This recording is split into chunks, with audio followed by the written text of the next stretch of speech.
Hello. Today I want to talk about the second and last debate between Donald Trump and Joe Biden. I thought the debate was better than the last one. It wasn't amazing, but it was better. And I thought Trump won. He won on points. He didn't land any knockout blows. I thought that Trump looked presidential, and I never thought I would say that in my life, that Donald Trump looked presidential. He was measured and calm and didn't really interrupt until the end a little bit. But on points, I definitely think Trump won.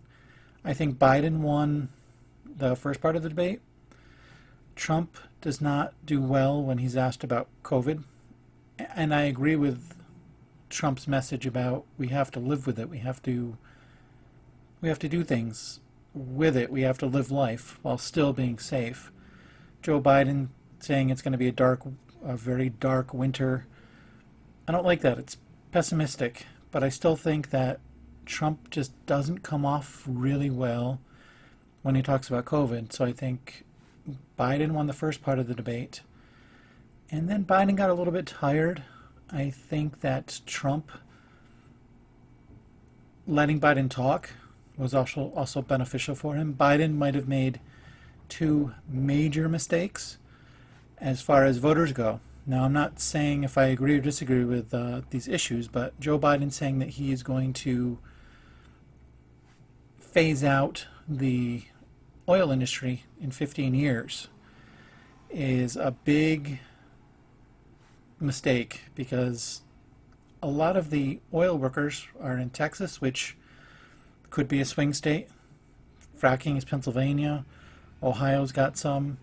So basically, he just said to all those oil workers, you're not going to have a job. And we're eliminating a big part of our economy. And if I was the Republicans, I would be running him saying that in every market that I could, over and over and over again, like it was Groundhog Day, because that could lose Biden the election. He also said that he was going to give amnesty to 11 million illegal immigrants. Now, this statement is probably going to make his far left supporters more excited, but it's not going to win him the middle. The middle, kind of like me, I think we should have a wall, but I think we should have a big, huge door on the wall. So people need to come here legally, but I think we should be very kind in who we let in. We just have to know who and limit the number that are coming in, or we don't have a country. Overall, Trump bringing up the laptop, I think, was smart too, even though he didn't score points with it directly in the debate. Joe Biden definitely put it back on Trump, saying, well, what about your taxes? And whenever Trump talks about his taxes, it's kind of silly. He says he's been on an audit for the last how many years, and he can't disclose them. He'd love to.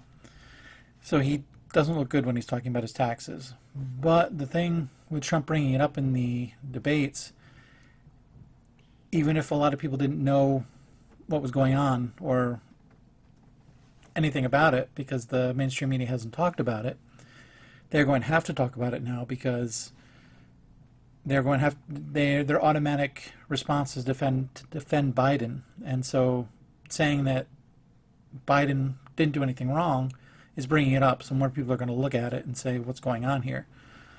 So even though he didn't score points, I think he was very smart to bring that up. I think that Trump is just Trump. When he didn't compare himself to Abraham Lincoln, but talking about race, when he said that he had done more for black people than Abraham Lincoln, was just silly, and it's Trump being Mr. Grandiose.